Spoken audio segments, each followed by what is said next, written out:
Hello friends, welcome to my channel crack civil services. Friends, कैसे हैं आप लोग।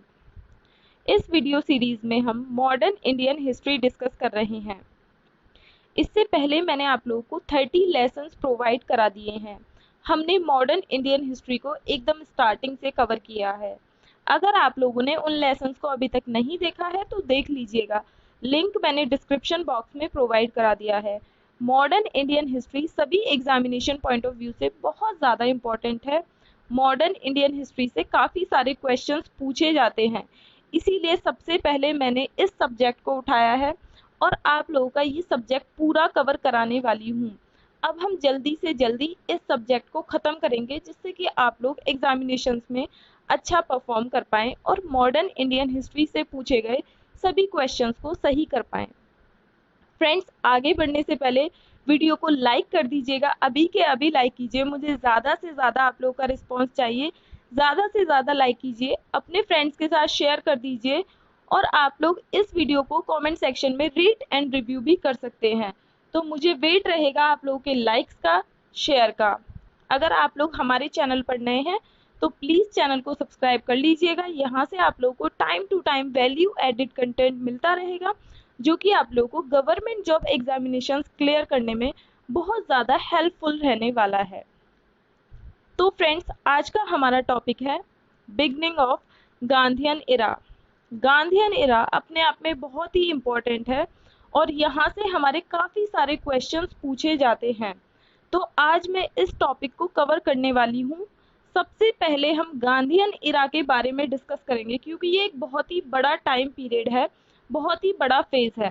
तो सबसे पहले हम डिस्कस करेंगे कि इस फेज में हमारे क्या क्या डेवलपमेंट्स हुए थे।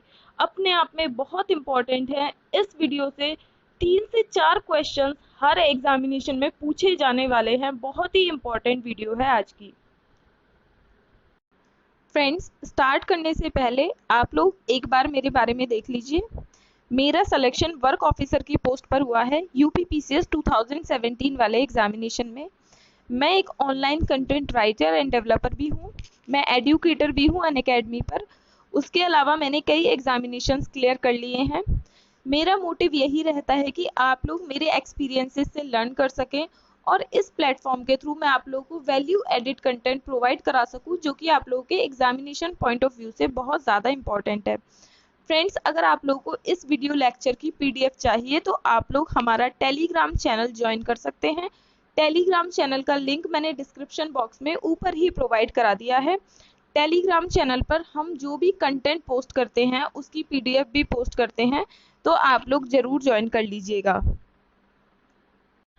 गांधीयन फेज में, गांधीयन एरा में जो हमारे इम्पॉर्टेंट इवेंट्स हुए थे, आज मैं आप लोगों को सभी इवेंट्स क्रोनोलॉजिकल ऑर्डर में बताने वाली हूँ। फ्रेंड्स, सबसे पहले आप लोगों को जानना जरूरी है कि क्या क्या इवेंट्स हुए थे, कब कब हुए थे, उनका क्रोनोलॉजिकल ऑर्डर क्या है। यूपीएससी बहुत बार ऐसे क्वेश्चंस पूछ चुकी है और यूपीपीसीएस में आप लोग पिछले साल का पेपर उठा के देख लीजिए, 3 से 4 क्वेश्चंस क्रोनोलॉजिकल ऑर्डर पर ही थे। तो सबसे पहले आज मैं आप लोगों को बताऊंगी कि जो हमारी गांधीयन फेज है, गांधीयन एरा है, उसमें क्या क्या इवेंट्स हुए थे। ये एक बहुत ही लंबा फेज है, तो आप लोगों को सारी इवेंट्स पता होने चाहिए। आप लोग नोट्स बना लीजिएगा, उन इवेंट्स को क्रोनोलॉजिकली लिख लीजिएगा। फिर उसके बाद हम वन बाय वन करके सभी इवेंट्स को डिस्कस करेंगे और मॉडर्न इंडियन हिस्ट्री को खत्म कर देंगे। फ्रेंड्स, मैंने आप लोग को बता ही दिया है, ये वीडियो सभी एग्जामिनेशंस के लिए इम्पोर्टेंट है। UPSC, state PCS, SSC, NTPC, UGC net, CTET, UP triple SC, आप लोग किसी भी गवर्नमेंट जॉब एग्जामिनेशन की तैयारी कर रहे हैं तो वीडियो को एंड तक देखिएगा। और आप लोगों को, मुझे पता है कि वीडियो अच्छी लगने वाली है, मैंने बहुत ही मेहनत की है इस वीडियो के लिए, मुझे आप लोगों का उसी तरीके से रिस्पॉन्स चाहिए। स्टार्ट करते हैं। ये वो सभी इवेंट्स हैं जो गांधीयन फेज में हुए थे और यहाँ से मैं आप लोग को क्वेश्चंस भी बताती जाऊंगी किस तरीके से पूछे जाते हैं। आप लोग इवेंट्स को लिखते जाइए, साथ में क्वेश्चंस भी मार्क करते जाइए। पहला क्वेश्चन तो यही पूछा जाता है कि गांधी जी भारत कब आए थे। तो गांधी जी भारत कब आए थे? गांधी जी भारत आए थे 1915 में, आप लोग को पता होना चाहिए। लेकिन ये भारत में आते ही एक्टिव नहीं हो गए थे, पहले ये यहाँ के लोगों से मिले, यहाँ की प्रॉब्लम्स को जाना, इंडिया के बारे में इन्होंने अच्छे से जाना, मतलब यहाँ के लोगों की प्रॉब्लम्स क्या क्या चल रही हैं, ये पूरे भारत में घूमे। तो ये 1915 में भारत आए थे और इनका पहला सत्याग्रह था चंपारण सत्याग्रह। अपने आप में इंपॉर्टेंट क्वेश्चन, गांधी जी का भारत में पहला सत्याग्रह कौन सा था? चंपारण सत्याग्रह 1917 में हुआ था।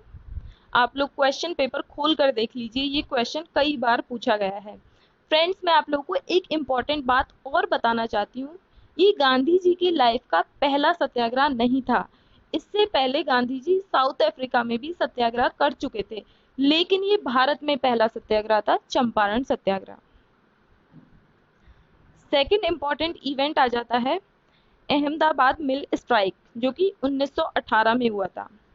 फिर खेड़ा सत्याग्रह, जो कि 1918 में हुआ था।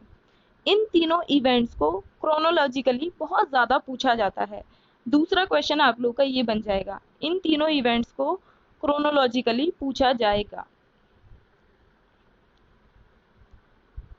अब हमारा नेक्स्ट इवेंट है रॉलेट एक्ट। रॉलेट एक्ट कब आया था? 1919 में। ये अपने आप में इम्पोर्टेंट एक्ट है। नो वकील, नो अपील, नो दलील। तो फ्रेंड्स, ये डिटेल में मैं सभी चीज़ें आप लोगों को बताऊंगी। नेक्स्ट आ जाता है जलियांवाला बाग मैसेकर, जो कि 13 अप्रैल 1919 को हुआ था। तो ये फिफ्थ इवेंट है।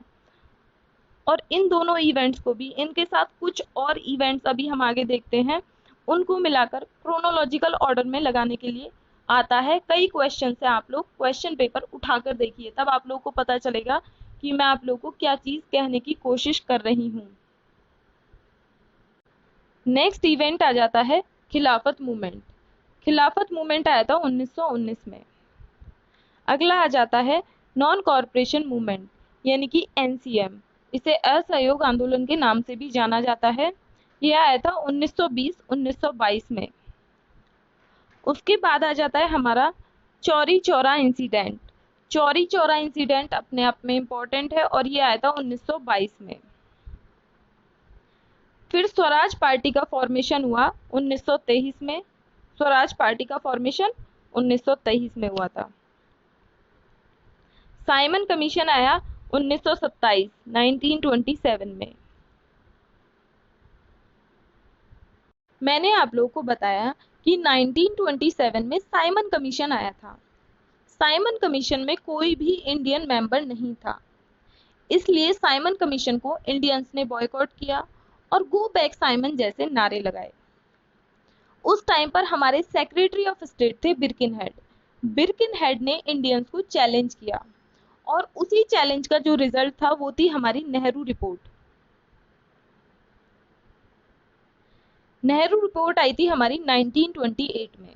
यहाँ से काफी क्वेश्चंस पूछे जाते हैं। अब आप लोग इस क्रोनोलॉजी को ध्यान से लिख लीजिएगा। इसके बाद आया हमारा सिविल डिसोबीडियंस मूवमेंट।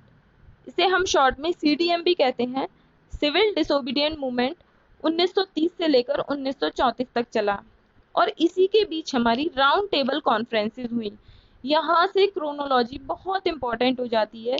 ये सभी इवेंट्स पूछे जाते हैं क्वेश्चन पेपर में क्रोनोलॉजिकली अरेंज करने के लिए। पहली राउंड टेबल कॉन्फ्रेंस हुई थी 1930 में। दूसरी राउंड टेबल कॉन्फ्रेंस हुई थी 1931 में और तीसरी राउंड टेबल कॉन्फ्रेंस हुई थी 1932 में। तीनों लगातार हुई थी, बहुत ही इंपॉर्टेंट है। और यहाँ से एक क्वेश्चन और पूछा जाता है, कांग्रेस ने सिर्फ सेकंड राउंड टेबल कॉन्फ्रेंस में पार्टिसिपेट किया था, सेकंड आरटीसी में। बहुत इंपॉर्टेंट क्वेश्चन है ये भी।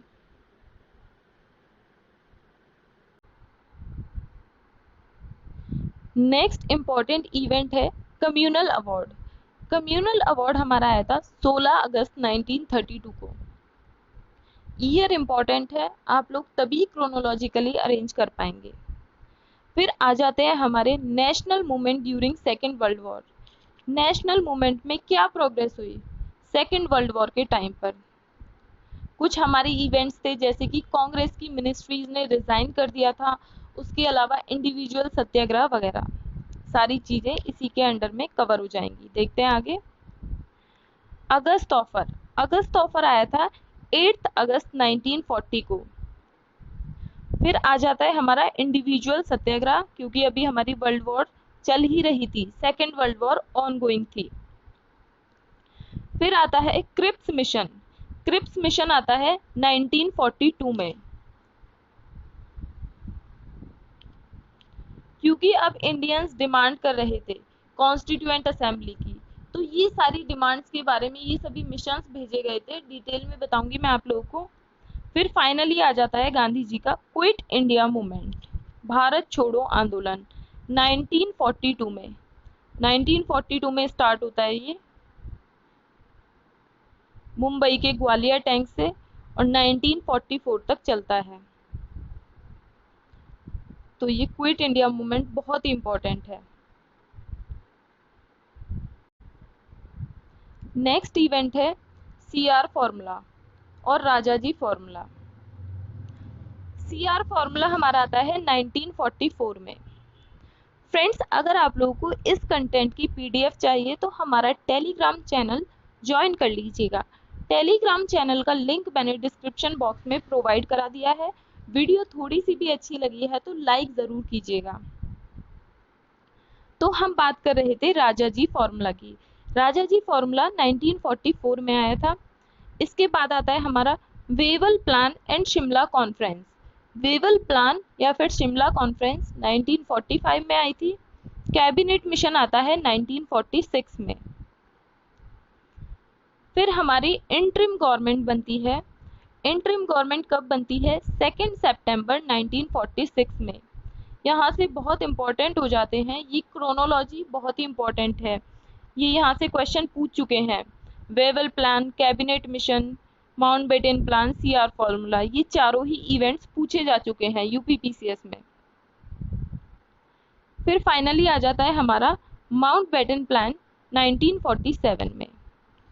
1947 में भारत को आज़ादी मिल जाती है।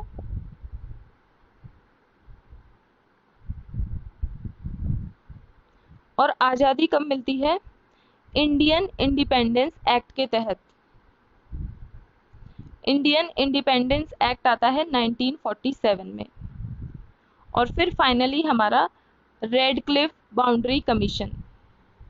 रेडक्लिफ बाउंड्री कमीशन इंडिया और पाकिस्तान के बीच में बाउंड्री डिसाइड करता है, साथ में इंडिया और बांग्लादेश के बीच में भी बाउंड्री डिसाइड करता है रेडक्लिफ बाउंड्री कमीशन। तो फ्रेंड्स, हम इस तरीके से पढ़ने वाले हैं पूरा गांधीयन फेज डिटेल में। आप लोगों ने क्रोनोलॉजी आज लिख ली है, मैंने पहले क्रोनोलॉजी इसलिए बता दिया, आप लोगों को इवेंट्स पता होने चाहिए वन बाय वन करके कैसे हुए थे, यहाँ से क्वेश्चंस पूछे जाएंगे। आज की वीडियो अगर आप लोगों ने ध्यान से पढ़ी है तो 3 से 4 क्वेश्चंस आप लोगों के कवर हो जाएंगे। इसके बाद हम वन बाय वन करके इन टॉपिक्स को डिटेल में पढ़ेंगे और मैं इतना अच्छा कंटेंट प्रोवाइड कराने वाली हूँ कि आप लोगों को पढ़ के बहुत ही अच्छा लगेगा और आप लोग बहुत सारे क्वेश्चन सॉल्व कर पाएंगे। एग्जामिनेशन ओरिएंटेड कंटेंट यहाँ पर आप लोगों को मिल रहा है। Thank you so much friends. मेरी आप लोग से फाइनली यही रिक्वेस्ट है, वीडियो अच्छी लगी है तो लाइक करिए, प्लीज सपोर्ट करिए, आप लोगों के सपोर्ट की ज़रूरत है। आप लोगों के लाइक्स मुझे मोटिवेट करते हैं कि मैं आप लोगों के लिए इसी तरीके से कंटेंट प्रोवाइड कराती रहूं। साथ में आप लोग कमेंट सेक्शन में मुझे सजेशंस दीजिए, वीडियो अच्छी लगी है तो आप लोग अपने रिव्यूज भी दीजिए। Thank you so much.